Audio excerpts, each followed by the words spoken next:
The Imperial Palace of Velith Prime was the largest building in the known galaxy. It stood on a mountain made of purple crystal, and its walls shone like frozen starlight. From space, travelers could see it glowing against the violet sky of the alien world. Inside its endless halls, thousands of servants worked day and night. They came from 100 different planets. They had different colors of skin, different numbers of eyes, and different shapes of bodies. But they all had one thing in common. They were conquered people. Una was one of these servants. She was a human woman, 24 years old, with black hair that she kept tied back in a simple knot. Her eyes were dark brown, and her hands were rough from years of hard work. She had been born on a small colony world called New Bizin, far from Earth. Her parents had been farmers who grew rice in the red soil of an alien planet. Life had been simple but good. Then the Velothians came. Una still remembered that day. She had been 21 years old, helping her mother hang clothes to dry in the warm wind. The sky had turned dark as massive ships blocked out the sun. The aliens had called it the harvest. Every 5 years, they collected tribute from the worlds they ruled. Sometimes they took food. Sometimes they took minerals. And sometimes they took people. Una had been taken. For 3 years now, she had lived in the palace. She scrubbed floors. She carried heavy baskets of dirty linens.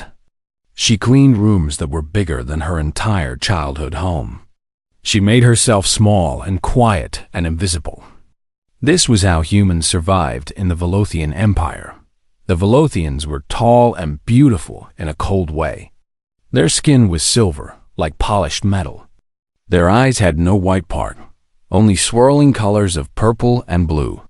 They lived for 400 years or more, and they looked down on shorter-lived species, the way a mountain looks down on dust.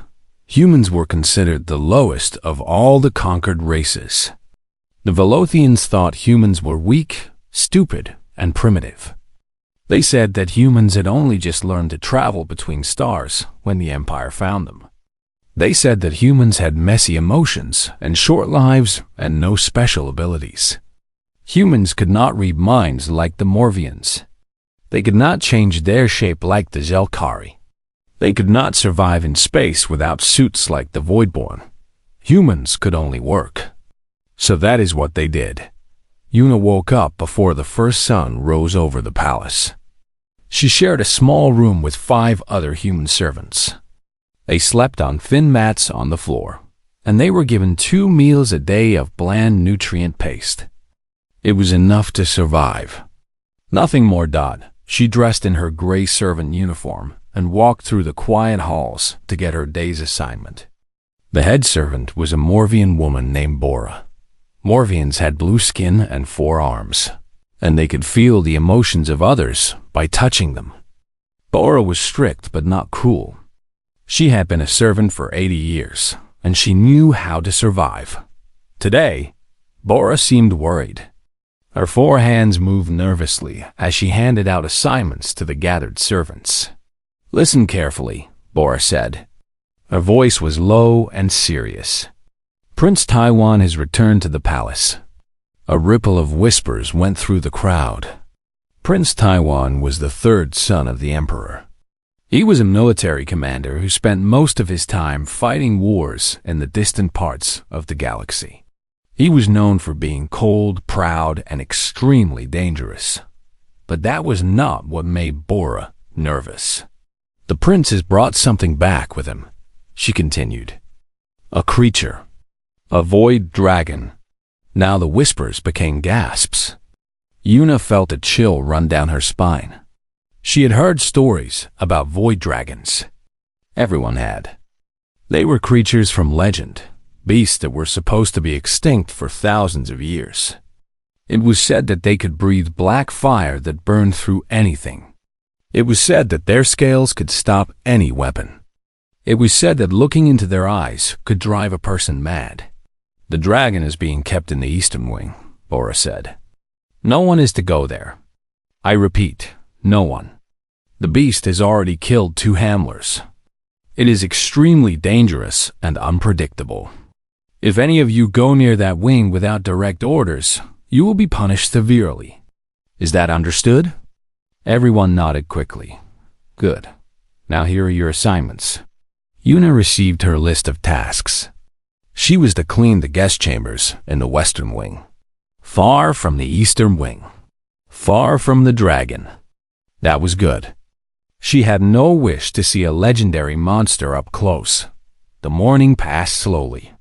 Yuna worked in silence, scrubbing floors until they shone, changing sheets on beds that could fit 10 humans, dusting sculptures that were older than her entire species' space travel history. The palace was beautiful in a cold way, all crystal and silver and glowing lights. But Yuna found no joy in it. To her, it was a prison with prettier walls. During her midday break, she sat in a small servant's courtyard and ate her nutrient paste.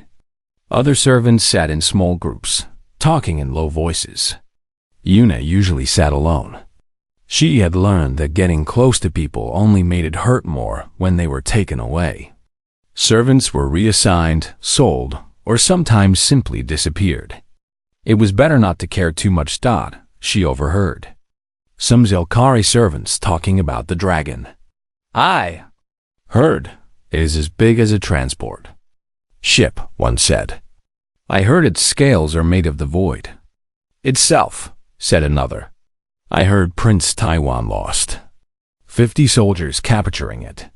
Yuna tried not to listen. The dragon had nothing to do with her. She was just a human servant. She would clean her rooms, eat her paste, sleep on her mat, and wake up to do it all again. That was her life now. That was all her life would ever be, or so she thought. After her break, Yuna returned to get her afternoon assignments. But something had changed. Laura was rushing around, looking more stressed than Yuna had ever seen her. There's been a mistake, Laura said quickly. The schedule was wrong. I need someone to take fresh linens to Chamber 7 in the Eastern Wing. Everyone went silent. The Eastern Wing, where the dragon was. It is just linens, Laura said. The chamber is 3 halls away from where the dragon is kept. There should be no danger. But I need a volunteer. No one moved. No one spoke. Laura's eyes scanned the crowd and landed on Yuna. You, human, what is your name? Yuna, she answered quietly. You will take the linens to Chamber 7. Be quick. Be quiet. And do not, under any circumstances, go near the dragon's room. Yuna wanted to say no. She wanted to refuse. But servants did not refuse orders. Servants who refused orders disappeared. She bowed her head. Yes, head servant. Bora handed her a basket of fresh linens. They were heavy, but Yuna was used to carrying heavy things. She began walking toward the Eastern Wing. She did not know that her life was about to change forever. She did not know that in the next hour, she would come face to face with a legend, and she did not know that by the end of the day, the entire palace would be speaking her name. Yuna walked on, one small human in an empire of giants, carrying her basket of linens toward her fate. The eastern wing of the palace was quieter than the rest.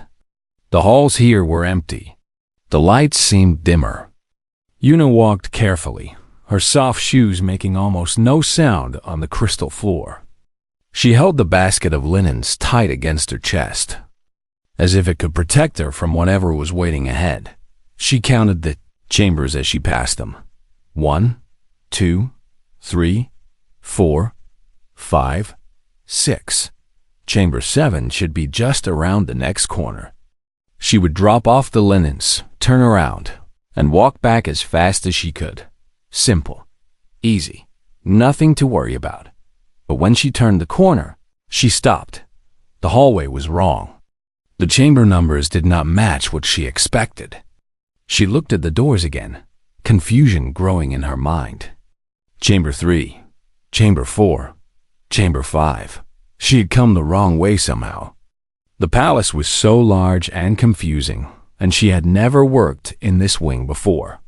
Yuna looked around, trying to figure out where she had made her mistake. That was when she noticed the door at the end of the hall. Was when she noticed the door and Jamila's the door at the end of the hall. It was different from the others. It was larger, made of black metal instead of crystal. There were strange symbols carved into its surface, symbols that seemed to move and shift when she looked at them too long. A warning sign was placed beside the door. It said, "Danger. Void Dragon. Do not enter." Yuna's heart began to beat faster. She had walked the wrong way and ended up right where she was not supposed to be. She needed to leave immediately. She needed to turn around and go back. But as she started to move, she heard a sound. It was a soft sound, almost like a whimper, like a creature in pain. It came from behind the black metal door. Yuna knew she should run. Every part of her brain screamed at her to run. But there was something about that sound that made her stop. It did not sound like a monster. It sounded like something that was hurting. She stood there for a long moment, frozen between fear and something else. Curiosity, maybe. Or perhaps it was something deeper. Humans, she had been told, were foolish creatures who let their emotions control them. Maybe the Velothians were right about that. The sound came again. Louder this time. More desperate. Before Yuna could decide what to do, the door began to open. The heavy black metal moved slowly, pushed by something from inside. Someone had not locked it properly. The creature inside had pushed it open. Through the growing gap, Yuna could see darkness. Then 2 points of light appeared in that darkness. They were not lights, she realized. They were eyes. And they were looking right at her. The door swung fully open, and Yuna saw the Void Dragon. It was the most beautiful and terrifying thing she had ever seen. The creature was enormous, easily 15 meters from head to tail. Its body was covered in scales that were blacker than any black Yuna had ever seen. They seemed to swallow light itself. Looking at them made her eyes hurt, like staring into empty space. The dragon's eyes were different. They were like 2 small galaxies, swirling with purple and white and silver. They had depth that seemed to go on forever, pulling at her attention like gravity. Chains were attached to the dragon's legs and neck, bolted to the walls of the chamber. But the chains looked thin and weak compared to the creature's massive body. As Yuna watched, the dragon pulled against them, and she heard the metal groan. She should run. She knew she should run, but her legs would not move. It was as if the dragon's eyes had frozen her in place. The creature's head moved toward her slowly. Its nostrils flared as it breathed in deeply, smelling her. Yuna could feel its breath, hot and strange, washing over her skin. It smelled like burning stars in empty space. Then the dragon made a sound.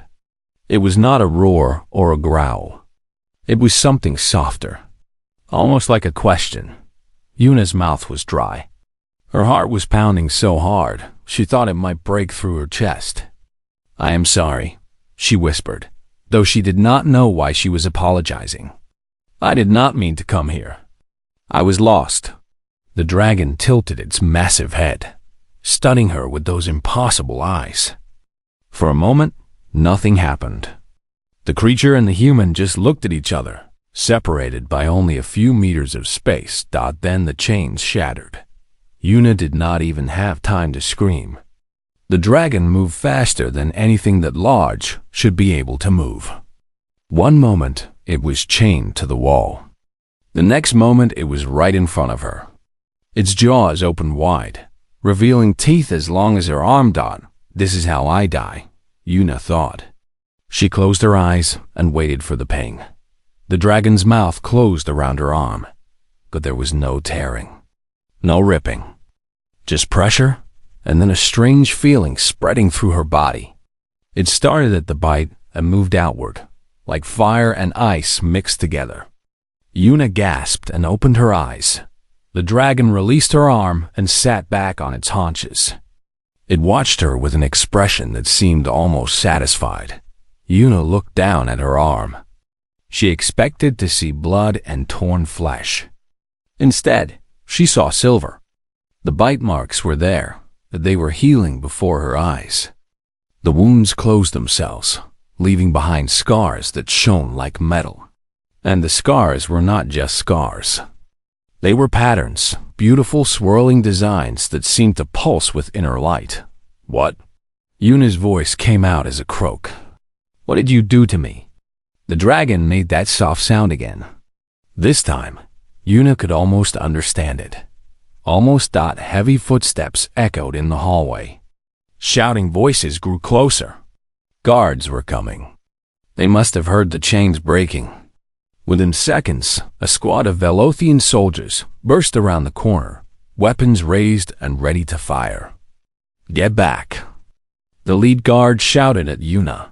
"Move away from the beast." But Yuna could not move. Her legs felt weak, and her head was spinning. The silver patterns on her arm burned hot, then cold, then hot again.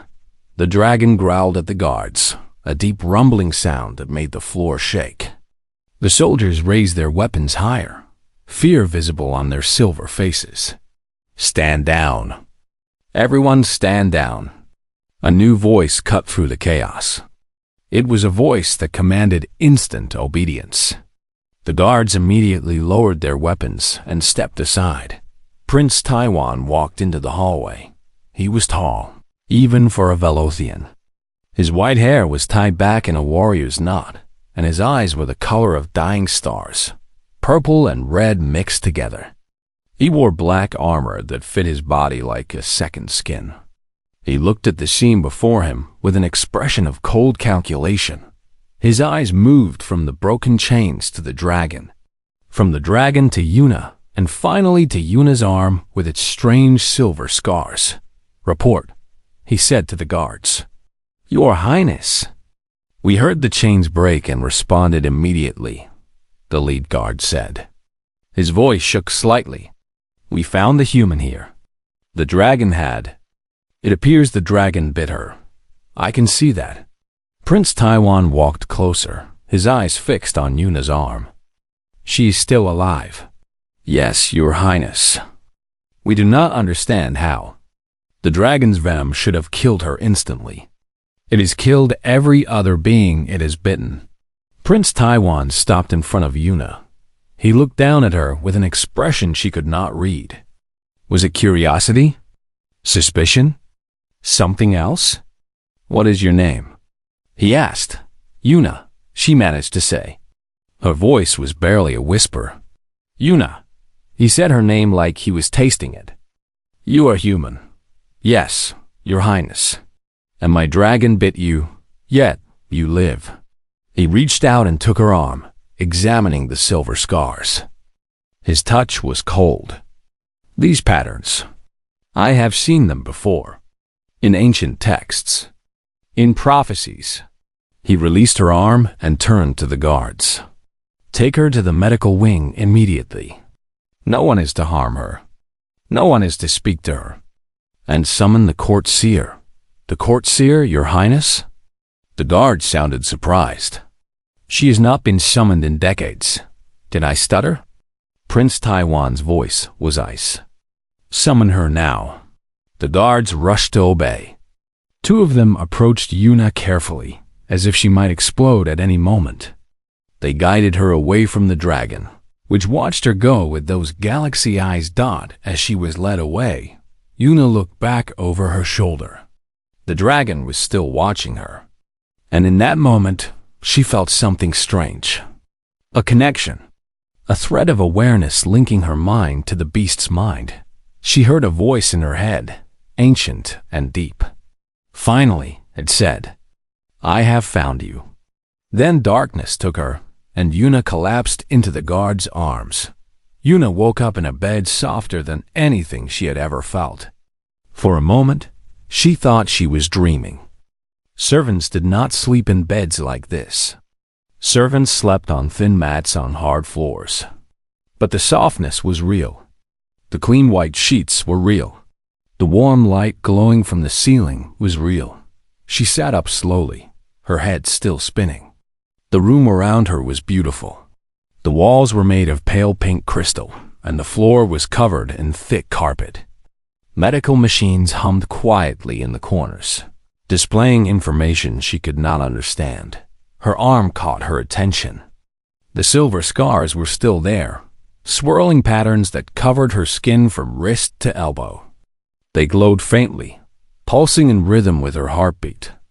When she touched them, they felt warm. The door opened and a Velothian doctor entered. He was followed by 2 guards who stood by the entrance, watching Yuna with nervous eyes. "You are awake," the doctor said. He approached carefully, as if she were a dangerous animal. "How do you feel?" "Confused," Yuna said honestly. "What happened to me? What are these marks?" The doctor did not answer her questions. Instead, he examined her with various instruments, taking readings and making notes on a glowing tablet. His expression grew more troubled with each test. "Remarkable," he muttered. "Your cellular structure is changing. Your blood contains compounds we have never seen before. By all logic, you should be dead."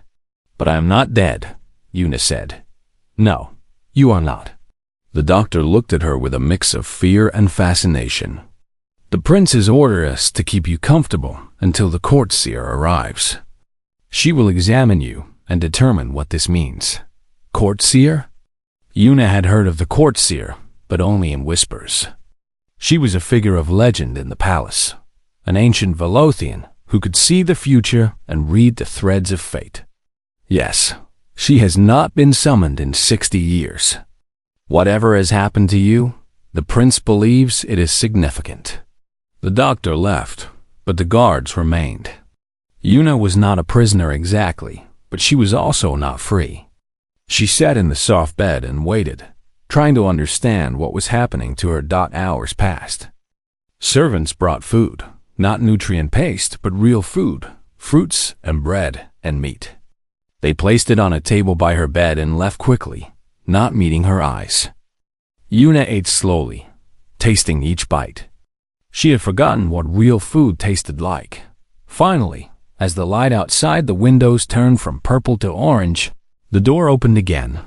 The woman who entered was the oldest Velothian Yuna had ever seen. Her silver skin was lined with deep wrinkles, and her white hair was thin and wispy. She walked with a staff made of black crystal, each step slow and careful. But her eyes were sharp and clear, burning with inner light. Behind her came Prince Taiwan. He stood by the door, watching silently. The old woman approached Yuna's bed and looked down at her. For a long moment, she said nothing. Then her eyes moved to Yuna's arm, to the silver scars glowing there, and she made a small sound of surprise. Without warning, she dropped to her knees. "The bonded one," she whispered. Her voice trembled with emotion. "After all these centuries, the bonded one has come." Prince Taiwan stepped forward. "Court Ser Yunji, explain yourself." "What is this?" "Mean?" The old woman rose slowly, using her staff for support. Her eyes never left Yuna. "Your Highness, do you know why the void dragons disappeared 10,000 years ago?" "They were hunted to extinction," Taiwan said. "Our ancestors killed them all." "That is what the histories say." Yunji shook her head slowly. "But the histories are wrong. The void dragons were not killed. They chose to leave. They saw what our empire was becoming, and they refused to be part of it. They flew into the void between galaxies and vanished." "Why would they do that?" Taiwan asked. "Because we were not worthy of them." Yunji turned to face the prince. "Void dragons are not mere beasts, Your Highness. They are ancient beings with intelligence far beyond our own. They can see into the hearts of those around them. And 10,000 years ago, they looked into the hearts of our ancestors and found only greed, cruelty, and pride. But they left behind a promise," Yunji continued. A prophecy passed down through generations of seers, kept secret from all but a few. I will recite it now. She closed her eyes and spoke in a voice that seemed to come from somewhere far away. When stars grow cold and empires rot from within, the last of the Voidborn shall choose its kin. Not of silver blood nor ancient name, but one deemed lowest shall bear the flame. Through them the dragon shall rise once more and reshape the fate of every shore. Silence filled the room. Taiwan's face was hard and unreadable. The guards by the door exchanged nervous glances. You are saying, Taiwan said slowly, that this human is the one from the prophecy. The dragon chose her, Your Highness. Yunji pointed at Yuna's arm. The void dragon's bite is death. Its venom destroys all living things. There is no cure, no protection, no survival. In 10,000 years, no being has survived a void dragon's bite. Not Velothian, not Morvian, not any of the 1,000 species in our empire. All who are bitten die within seconds. She looked at Yuna with something like wonder. But she lives. She bears the marks of bonding. This human girl, this servant, this being from a species you consider lesser than dust. She's the one the dragons have been waiting for. Yuna's head was spinning. I do not understand. I am nobody. I am just a servant. I scrub floors and carry linens. I have no special abilities, no powers, nothing. There must be some mistake. There is no mistake. Yunji walked closer and took Yuna's hand in her wrinkled fingers. The dragons see what we cannot. They see the truth of a person's soul. The dragon that bit you is 10,000 years old. It has seen empires rise and fall. It has watched civilizations destroy themselves. And in all that time, it has never found one worthy of bonding. Until now, until you. What does bonding mean? Yuna asked. What will happen to me? You will change, Yunji said. You are already changing. The dragon's essence is mixing with your own. You will become faster, stronger, more aware. You will be able to feel the dragon's thoughts and emotions. In time, you may be able to command the power of the void itself. Prince Taiwan made a sharp sound. This is a servant, a human. You are telling me she will have the power of a void dragon? The prophecy speaks of reshaping the fate of every shore, Yunji said calmly. Did you think that meant a minor change? This is the beginning of something great, Your Highness. Or something terrible. The prophecy does not say which. It only says that change is coming. And if we kill her? Taiwan's voice was cold. Would that not stop the prophecy? Yuna's heart froze. She looked at the prince with wide eyes, seeing her death in his calculating gaze. But Yunji shook her head. You cannot kill her. The bond has already formed. If she dies, the dragon dies. And if you kill the last void dragon in existence, after it has finally chosen to bond, the old woman's voice grew heavy. There would be consequences, Your Highness. The dragons that left 10,000 years ago still exist somewhere in the void. They are watching. They will know. Taiwan's jaw tightened. So we are trapped. A human servant now holds power over our empire. She holds nothing yet, Yunji said. She is still learning what she is. What she becomes depends on how she is treated. The prophecy speaks of saving or destroying. Which path she takes may well depend on us. The room fell silent again. Yuna sat in her bed, overwhelmed by everything she had heard. Yesterday, she had been nobody. Today, she was part of an ancient prophecy. She did not know if she should feel hope or terror. Prince Taiwan studied her for a long moment. Then he turned to the guards. Spread the word throughout the palace. This human is not to be harmed. Anyone who touches her will answer to me personally. He looked back at Yuna, his strange eyes unreadable. It seems, human, that your life has become very valuable. Do not make me regret protecting it. He turned and walked out of the room. Yunji followed, but at the door she paused and looked back. "Do not be afraid," she said softly. "The dragon chose you for a reason. Trust in that, even when everything seems dark." Then she was gone, and Yuna was alone with her guards and her glowing scars and a future she could not begin to imagine. Outside her window, she could hear something. A sound like a distant song, coming from somewhere deep in the palace.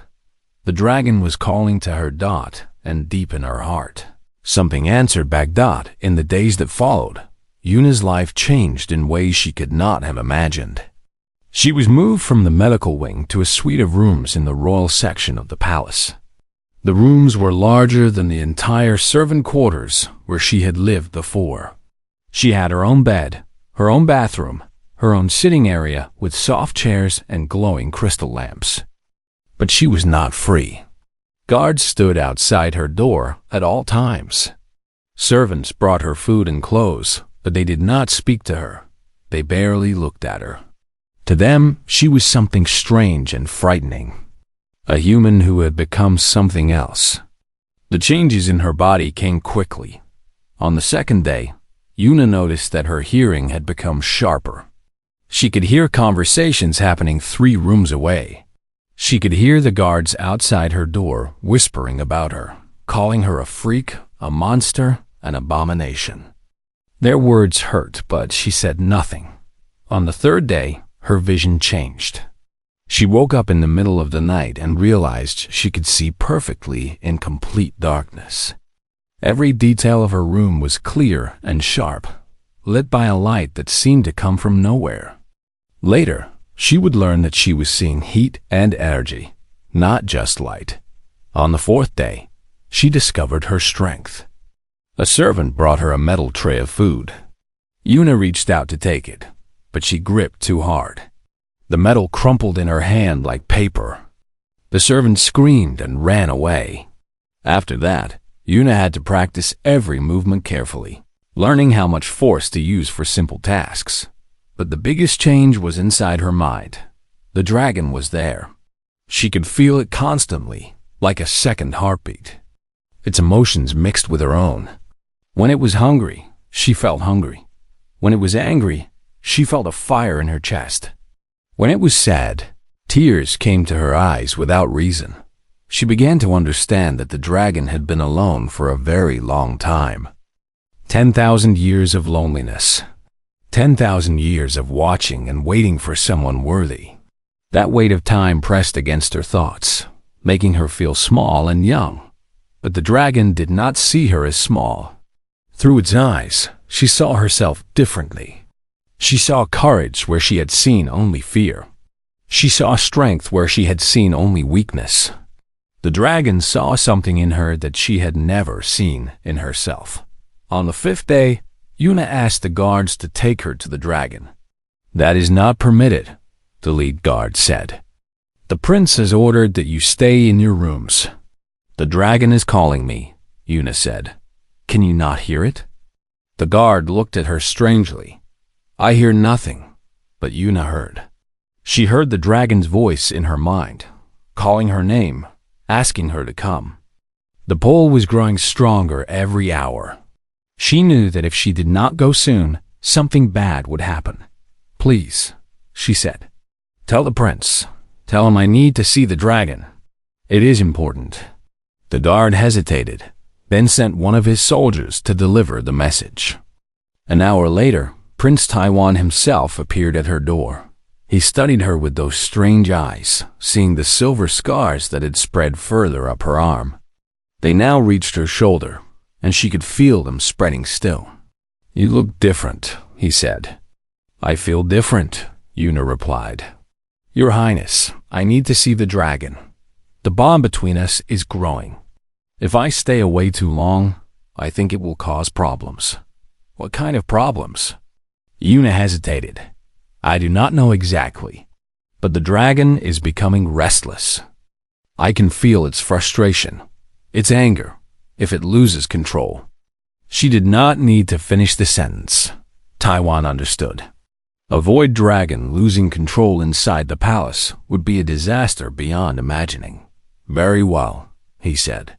"I will escort you myself." They walked through the palace together, Yuna and the prince and a squad of guards. Servants and nobles stopped to stare as they passed.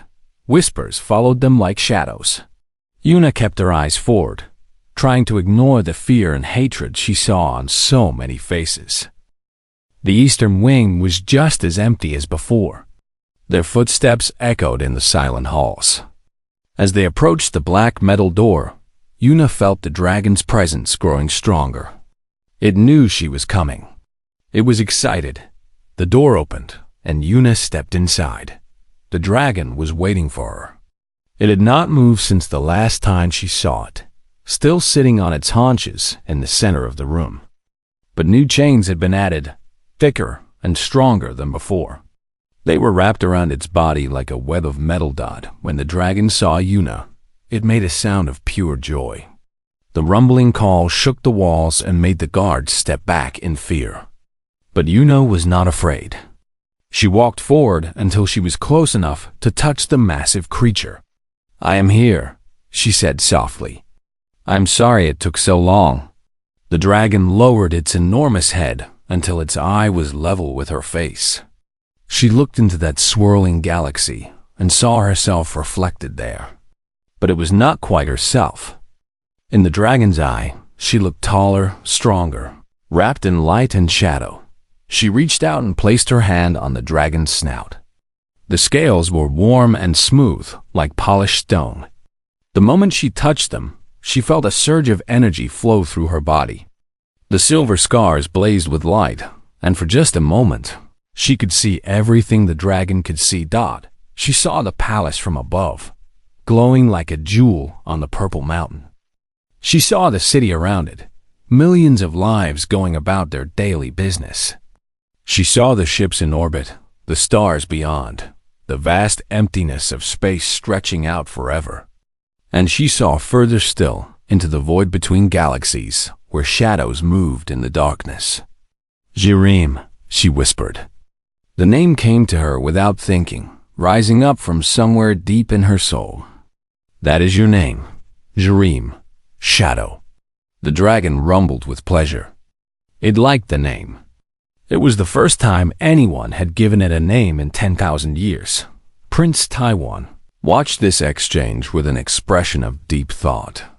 When Yuna finally stepped back from the dragon, he approached her. "You communicate with it," he said. It was not a question. "Yes," Yuna said. "Not with words exactly. More like feelings and images. But I understand it, and it understands me. Can you control it?" Yuna shook her head. Jirim is not a pet or a tool to be controlled. It is an ancient being with its own will. I can ask it to do things. I can share my thoughts with it. But I cannot force it to obey. Then what good is this bond? Yuna looked at the prince steadily. The bond is not about control. It is about trust, partnership. Jirim chose me because it believes I am worthy. If I try to control it, I would prove that I am not. Taiwan considered this for a long moment. "You speak wisely for a servant." "I was a servant," Yuna said quietly. "I am not sure what I am now." In the weeks that followed, Yuna visited Jirim every day. She learned to move through the palace freely, though guards always followed at a distance. The nobles and servants still whispered about her, but now their whispers contained fear as well as contempt.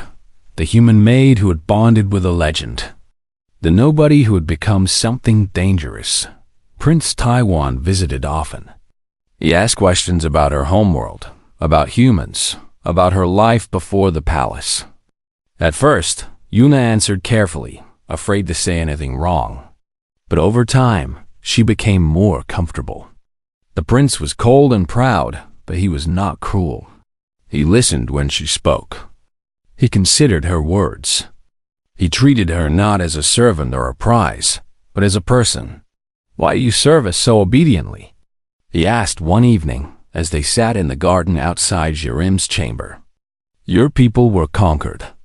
You were taken from your home and made a servant. Do you not hate us?" Yuna thought about the question carefully. Sometimes, she admitted. When I first came here, I hated everything. But hatred is heavy. It weighs you down. I learned to let it go, not because you deserve forgiveness, but because I deserved peace. That is either very wise or very foolish. Perhaps both. The prince smiled. It was the first time she had seen him smile. But not everyone in the palace was pleased with these developments. The emperor's advisors worried about a human gaining influence over a void dragon. The noble houses complained that a servant was being elevated above her station, and the prince's older brothers watched with jealous eyes, seeing the dragon as a weapon that should belong to them. In the shadows of the palace, a conspiracy began to form. And Yuna, too focused on her new bond and her changing body, did not see the danger growing around her. Not yet. The Imperial Gala was the greatest event of the Velothian year. Nobles from across the galaxy gathered in the palace's grand hall to celebrate the glory of the Empire. They wore clothes of shimmering light and jewelry made from captured stars. They drank wine older than human civilization and ate food from 1,000 conquered worlds. And for the first time in history, a human was invited to attend. Yuna stood before a mirror in her chambers, looking at herself with wonder. She wore a dress of black silk that flowed like water around her body. Silver threads were woven through the fabric, matching the patterns on her skin. Her dark hair was arranged in an elegant style, decorated with tiny crystals that glowed with inner light. She looked like a different person. She looked almost like a queen. "You look beautiful," said a servant behind her. It was Bora, the Morvian head servant who had given her the assignment that changed everything. The older woman's 4 hands worked to adjust the final details of Yuna's dress. "Thank you," Yuna said. "But I do not feel beautiful. One feel terrified." "Good," Bora said. "Fear will keep you alert.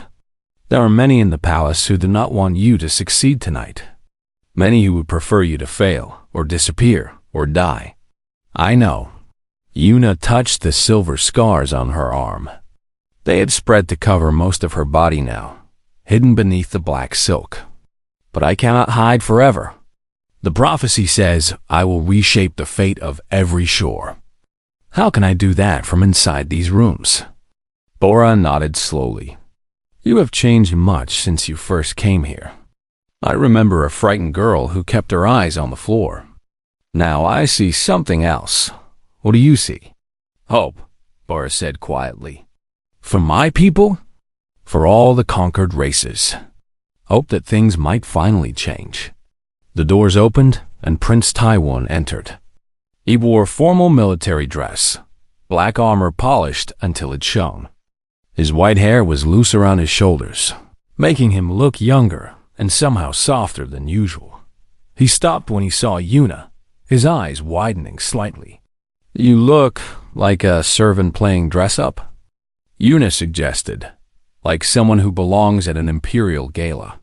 He offered his arm. "Come, it is time to show the Empire what you have become." The Grand Hall was the most magnificent room Yuna had ever seen. It was built entirely from transparent crystal, offering a view of the stars in every direction. Chandeliers of living light floated near the ceiling, casting rainbows across the gathered crowd. Musicians played instruments that created sounds she had never heard before, beautiful and strange. Thousands of guests filled the hall. They wore the faces of 100 different species, all the peoples of the conquered empire. But the Velothians stood apart, their silver skin marking them as masters among servants. When Yuna entered on Prince Taiwan's arm, the room fell silent. Every eye turned toward her. She felt the weight of their stares, the mixture of curiosity, fear, disgust, and hatred. These were the people who had built their power on the backs of slaves. These were the people who called humans lesser beings. And now one of those humans walked among them as if she. The long dot whispers spread through the crowd like fire. The human girl? The dragons. bonded, an abomination. Threat to everything? Yuna kept her back straight and her head high. She had learned much in the weeks since the bite. She had learned that strength was not about size or power. It was about refusing to be broken. The Emperor sat on a throne at the far end of the hall. He was ancient, even older than Court Seer Yunji, with a face like carved stone. His eyes, purple and cold, followed Yuna as she approached. Beside him stood his sons, 5 princes in order of age. Taiwan was the third. The 2 older ones watched Yuna with undisguised hostility. Prince Taiwan bowed to his father. "Your Imperial Majesty, I present Yuna of New Bizen, the dragon bonded." The Emperor said nothing for a long moment. He simply stared at Yuna, examining her like a curious specimen. Then he spoke, his voice deep and slow. "So this is the human that has caused such disruption in my palace. Tell me, human, what makes you worthy of a void dragon's bond?" "I do not know, Your Majesty," Yuna answered honestly. "I have asked myself that question every day. I was a servant. I had no power, no importance, no special abilities. Perhaps that is exactly why the dragon chose me. Perhaps it was tired of those who already think themselves great." A ripple of surprise went through the crowd. No one spoke to the Emperor so directly. But Yuna had nothing left to lose, and she was done pretending to be small. The Emperor's expression did not change, but something flickered in his ancient eyes. Interest, perhaps, or amusement. The gala continued, but Yuna remained on edge. Something felt wrong. The silver scars on her skin tingled with warning. Through her bond with Jurim, she sensed the dragon's restlessness. It felt danger approaching, but it was too far away to help. Then she saw them.